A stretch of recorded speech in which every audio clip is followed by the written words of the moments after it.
Man United's first two signings of Ineos era may be clear after agents visit Old Trafford. As Luke Shaw injury disaster revealed, Manchester United could already be laying the groundwork for the first two signings of the Ineos era after a pair of agents were spotted visiting Old Trafford last week.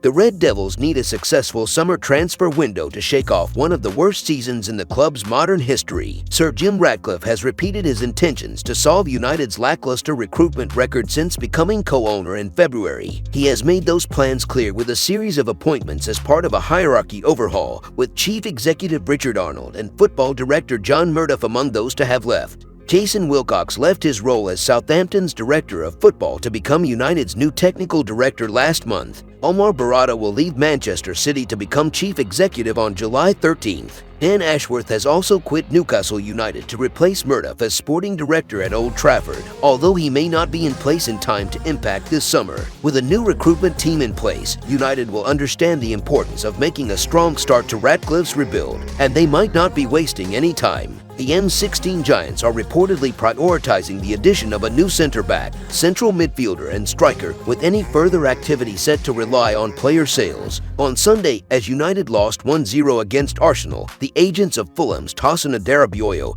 and RB Leipzig's Benjamin Sesko were in attendance ahead of expected summer moves. United are reportedly attempting to hijack Newcastle's interest in Adarabioyo, who will become a free agent on July 1st. The 26-year-old represents a budget option to replace Raphael Varane and Johnny Evans, also out of contract, while Victor Lindelof and Harry Maguire are also in the shop window. Sesko was strongly linked with United before leaving RB Salzburg for their sister club in the Bundesliga last summer. His agent may have been at Old Trafford for Arsenal, who are claimed to have shortlisted the 20-year-old as a potential striker signing. However, United are also on the hunt to supply Rasmus Højlund with much-needed competition next season.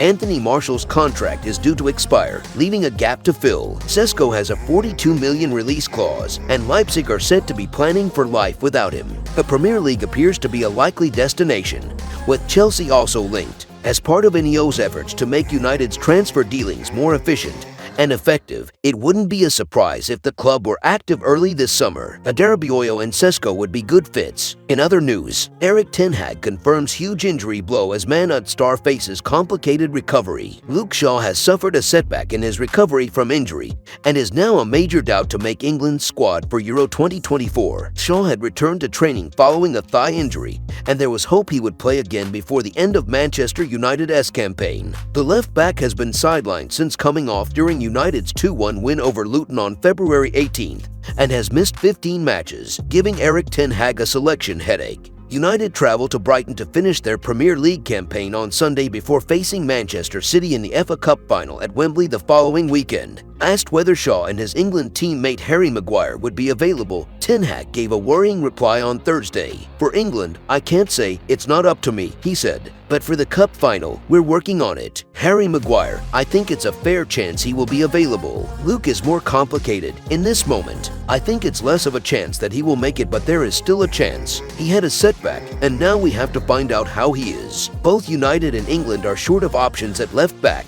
meaning Shaw's injury is a major problem. Ten Hag has been without Tyrell Malacia all season due to injury and has been forced to field players out of position in recent months at left back. Gareth Southgate is set to name his preliminary 26-man England squad for Euro 2024 on Tuesday, and Shaw faces a race against time to make it. Ben Chilwell started England's last two friendlies against Brazil and Belgium in March and would appear to be the likely beneficiary if Shaw cannot recover in time, but he himself has been struggling with knee issues recently. England have friendlies against Bosnia and Herzegovina and Iceland in early June before kicking off their tournament against Serbia on June 16th. Levi Colwill and Kieran Trippier are other options for Southgate at left back. Speaking earlier this month, ten Hag bemoaned United's glut of injuries this season. "For over 10 years I am managing. I never had this experience," he said. "So huge, so many injury issues, so I trust all my experience. It can happen once in 10 years. Hopefully now I have to wait another 10 to have so many injuries to deal with."